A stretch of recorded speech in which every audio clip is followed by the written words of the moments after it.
Haustlínan lent frá Clean Cut Copenhagen. Taktíkin unnin í samstarfi við Jós. Taktíkin í boði Lemon á Akureyri.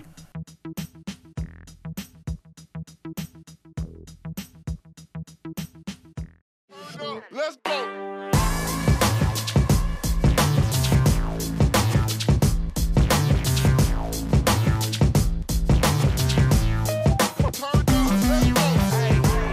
Já, velkomin aftur kæru áhorfendur. Við höldum áfram í taktíkinni. Hérna til mér settið ég komið með Jón Stefán, þjálfara Tindastóls kvennaliðsins í knattspyrnu. Velkomin. Takk fyrir. Þið eru komin upp núna í Inkasso-deildina. Til hamingju með það. Já, takk fyrir það. Þetta var ótrúlega skemmtilegt tímabil sem við vorum að klára. Og þið eru næstu því líka búin að vinna deildina. Það munar þarna bara engu í jöfna stigum. Það lítur að vera dálítið súrt. Já, ég skal alveg viðurkenna það. Það var svona, þetta var súrsætt þarna eftir þann leik, sko. En svo náttúrulega þegar frá líður, þá þetta alveg jafn ljúft, sko. En ég hef alveg hitt leikmenn ennþá sem að, það mánuði síðan þessi leikur fór fram og það ennþá svekkt yfir þessu. En þetta bara, við erum gleðjumst yfir þessu. Það byggust fáir við þessu út á við, en við byggust við þessu sjálf, sko, svo það komið fram. Já, ykkur spáð 5. sætinu þetta fyrir tímabilið. En þetta var samt alltaf markmiðið hjá okkur að fara upp. Já, og án þess að við erum ekkert að tala, sko, við ætlum ekkert að vera með eitthvað dramb eða eitthvað svoleiðis, en við ætluðum okkur alltaf upp. Liði fjallum deild, stelpurnar, ári áður, stelpurnar töluðum það að það hefði verið óþarfi og ég segi þá setjum við bara markmiðið að fara upp aftur og við unnum samkvæmt því og við ákvaðum að æfa eins og Inkasso-lið, það oft í viku og þeir eru kraft og vissum það líka að ef við erum heppið með góðan erlendan leikmann sem við vorum að fá, þá myndi ýmislegt geta gerst sem að svo kom á dag. Og núna ekkert langt síðan að þessu var skipt upp og við erum með þá fyrstu deild og aðra deild í kvennaknattspyrnunni. Hvernig metur þessa breytingu? Hún náttúrulega bara frábær. Þetta það sem að búið að kalla eftir og ég var nú einn af þeim sem að flutti þessa tillögu fyrir ástæðingu í KSÍ, sko, sem var þá ekki samþykkt fyrst þegar það gerist minni við 2011 eða eitthvað svoleiðis. Af því að það svo hart með þessa úrslitakeppni og allt eins og fyrstdeildin var að þú gast allt frábært sumar eins og markmaðurinn rekinn út af í vitlausu leik og í bann í næsta leik og þessi liðir ekkert með það þá breyta höndla það, skilur mig. Og þetta mun líka auðvelda liðum að byrja í deildakeppni. Það ekkert eðlilegt til það að byrja og þú spila móti liði sem féllu pepsdeildinni árið áður, sko, eins og þetta var. En núna eru náttúrulega ekkert mörg lið hérna á þessu svæði hérna á Norðurlandinu eins og í karlaboltanum. Það eru færri lið, færri leikmenn líka. Hvernig gengur þér að ná í lið á Króknum? Mér gengur náttúrulega mjög vel á Króknum og það ekki, sko, ég ætla bara ágætt að koma það framfæri að það búið að vinna frábært starf á Króknum varðandi svo hugsa að það var engin aðstaða. Það var bara íþróttahús og svo sparkvöllur. En ég með í mínum meistaraflokks og annarflokks hóp í sumar með 32 stelpur. Og held að séu 3 aðkomu stúlkur, sko. Getur ímyndað þér fjöldan, en það fólk rekur alltaf í stórauðum, en við vorum með meistara og annan flokk í sumar í Íslandsmóti og það var aldrei vandamál að manna það, sko. Þannig að, já, mér gengur vel og við erum það ekkert vandræði núna heldur, sko. En núna það að fara upp deild sér þið fyrir að lið þurfi að styrkja sig eitthvað eða á bara byggja á sama hópi og út með? Já, við viljum alltaf styrkja okkur þá erum við að tala 1-2 leikmenn. Við erum ekki, þær komu sér upp og þær eiga skilið að fá tækifæri til að halda sér uppi. Markmiðið til langs tíma klárlega það að við séum í þessari deild, við erum ekkert endilega að stefna á það að fara í efstu-deild og þetta það gaman og allt svoleiðis en fjárhagslega og allt þetta og þessi stefna að spila heimamönnum, það væri þá eitthvað ótrúlegt afrek að ala upp það marga leikmenn að liðið geti spilað í efstu-deild í svona litlu bæjarfélagi. Þannig að já, við sjáum til. Hvernig metur þú stöðuna á kvennafótboltanum í þessum neðri deildum og stöðuna á kvennaliðum á landsbyggðunum? Sko, jákvæða og neikvæða, ef ég á að segja alveg svo.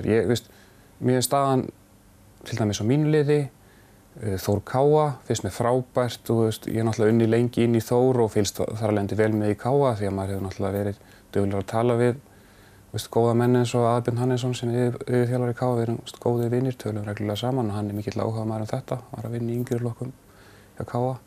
Staðan á því liði bara frábær og þú sér að þær eru með hamrana þó að þær hafi fallið, þú veist. Það ekkert stóra dæmið í þessu. Þar eru leikmenn að haldast innan Þór Káa sem hefðu ella bara ekki hvergi verið. Svo erum við annan flokk sem fjölmennur. Völsungur hefur verið svona, þú veist, voru í alveg smá mannskapsvandræðum varðandi annan flokkin sinn en þar John Andrews þjálfari sem frábær þjálfari og það verður bara í blóma í framtíðinni. Það sem ég hef ágjörð af fyrir austan að þar eru sko Fjarðabyggð Höttur Leiknir. Þetta voru 2 lið fyrir 3-4 árum og ég heyri það á þjálfarinu þar að þar þetta stundum svolítið erfitt. Þetta náttúrulega langt að fara, þetta eru 80 kílómetrar fyrir leikmenn innan sama liðs til þess að ferðast á æfa sko.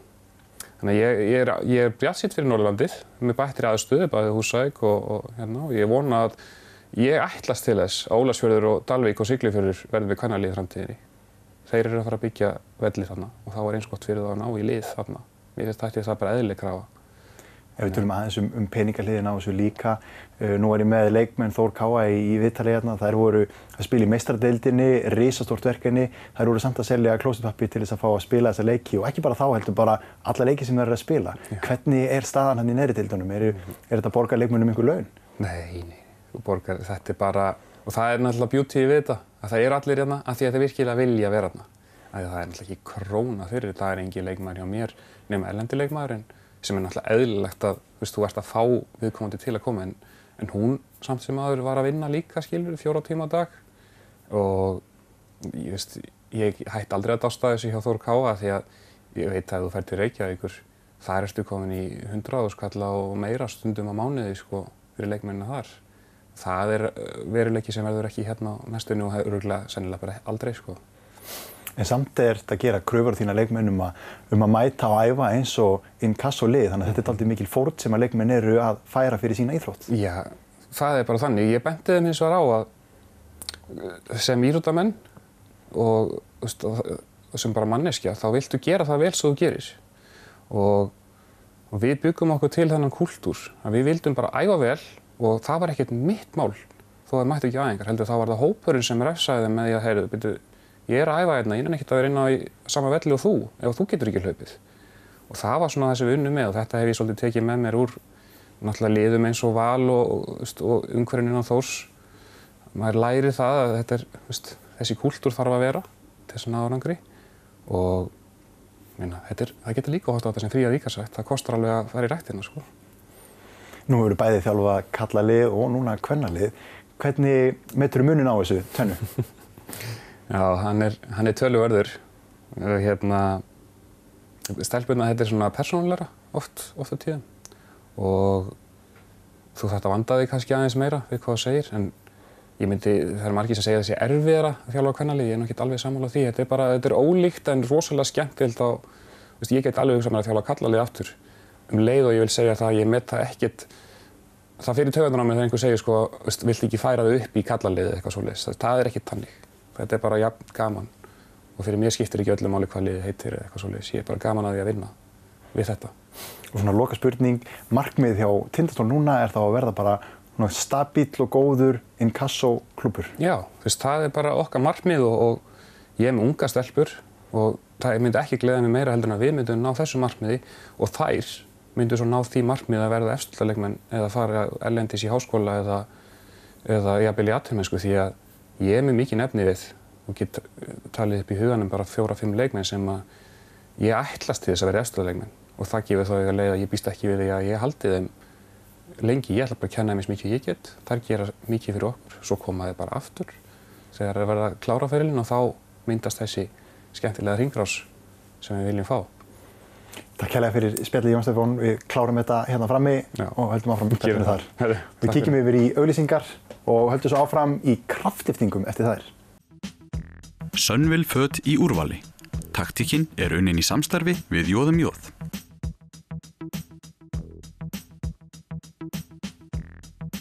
Taktíkin í boði Lemon á Akureyri.